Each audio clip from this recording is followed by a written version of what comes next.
So hi అండి అందరికీ. ఈ వీడియోలో వచ్చేసి లెమన్ రైస్ చేస్తున్నానండి. చిత్రాన్నం అనేసి అంటారు కదా, సో ఈజీగా చేసేసుకోవచ్చు అండి. No heavy process. First rice తీసేసుకోండి. హీట్ రైస్ అయితే తీసేసుకుంటున్నాను. వేడి అన్నంలోకి టేస్ట్కి సరిపడా సాల్ట్ యాడ్ చేయండి. సాల్ట్ యాడ్ చేసిన తర్వాత మనకి పులుపు ఎంతవరకు తింటామంటే ఇది ఒక 3 or 4 మెంబర్స్కి సరిపడా తీసేసుకున్నానండి నేను. నిమ్మ చెక్కలు వచ్చేసి ఒక 3 తీసేసుకున్నాను. సో ఈ విధంగా మనం కొంచెం పులుపు అంటే మన నిమ్మకాయల రసం దాంట్లో ఎంత వస్తుందో అంత తీసుకుంటే సరిపోతుంది. కొన్ని నిమ్మకాయల్లో రసం ఉండేది కదా అండి, కొన్ని పిండగానే బాగా వచ్చేస్తాయి కదా, సో దాన్ని బట్టి తీసేసుకుంటే సరిపోతుంది. ఎక్కువ పుల్లగా తినే వాళ్ళైతే బిగ్ సైజ్వి 2 తీసేసుకుంటే సరిపోతుందండి.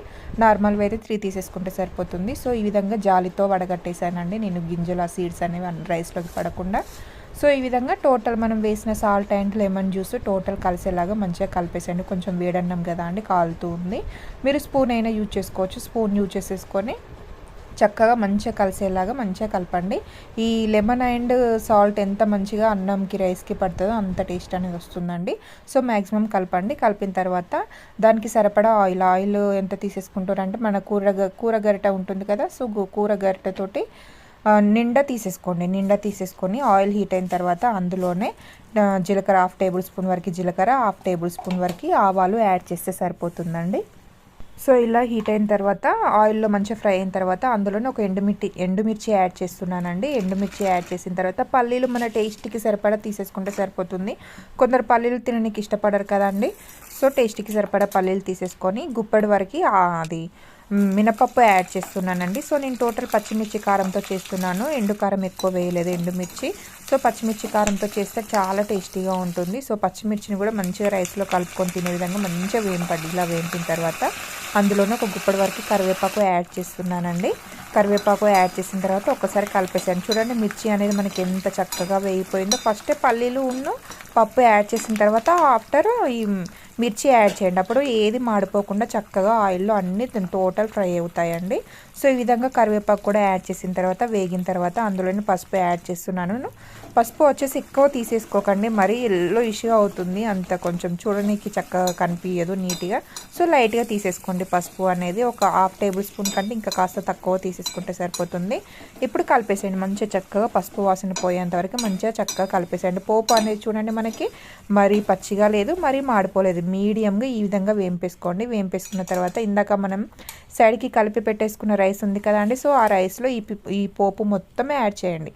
వెల్లుల్లి ఆనియన్ ఏమి యాడ్ చేయట్లేదండి, ఎందుకంటే ఇది దేవుని కోసం ప్రిపేర్ చేస్తున్నాం కాబట్టి వెల్లుల్లి ఏమి యాడ్ చేయకండి. మనం మామూలుగా ఇంట్లో చేసుకున్నట్టు ఏది ఉంటే ఈ పోపులోనే వెల్లుల్లి కాస్త కచ్చపచ్చగా దంచి వేసేసుకుంటే సరిపోతుంది.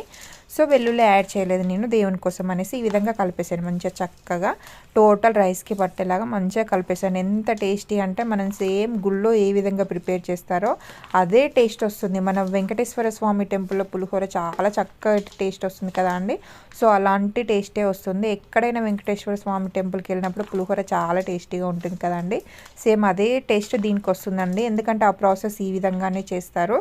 సో నేను అడిగి తెలుసుకున్నాను, సో అందుకనేసి ఈ విధంగా ఒకసారి ట్రై చేశాను. బాగుంటుందా అనేసి. టేస్ట్ మాత్రం సూపర్గా వచ్చిందండి. ఈ పోపు మంచిగా అన్నంకి పట్టేంత వరకు మంచిగా చక్కగా కలిపేసేయండి. ఎంత కలుపుకుంటామో అంత టేస్టీగా వస్తుంది. మీరు మ్యాక్సిమం చేతితో కలపనికి, ఎందుకంటే ఆల్రెడీ రైస్ కూడా కూల్ అయిపోయి ఉంటుంది కాబట్టి చేతితో కలిపేసేయండి. చేతితో కలిపేసి మంచిగా చక్కగా ఎంత మిక్స్ చేస్తే అంత టేస్టీగా ఉంటుందండి. చూడండి ముద్దలు కూడా ఏం లేదు మనకి, టోటల్ రైస్ అంతా పుల్లలుగా తీసేసుకోండి. మెత్తగా రైస్ తీసేసుకుంటే అంత టేస్ట్ అనేది ఉండదు. మంచిగా పుల్లలుగా తీసుకున్నామంటే చాలా టేస్టీగా ఉంటుందండి. సూపర్గా ఉంటుంది టేస్ట్ అయితే. సో నచ్చినట్లయితే ఒకసారి ట్రై చేయండి. వీడియో చూస్తున్నారు కానీ సబ్స్క్రైబ్ చేసుకోవట్లేదు. వీడియోస్ కనుక నచ్చినట్లయితే ప్లీజ్ సబ్స్క్రైబ్ చేసుకోండి. వీడియోస్ కనుక నచ్చి ఒకసారి ట్రై చేసేది ఉంటే చిన్న లైక్ చేయండి. So thank you for watching.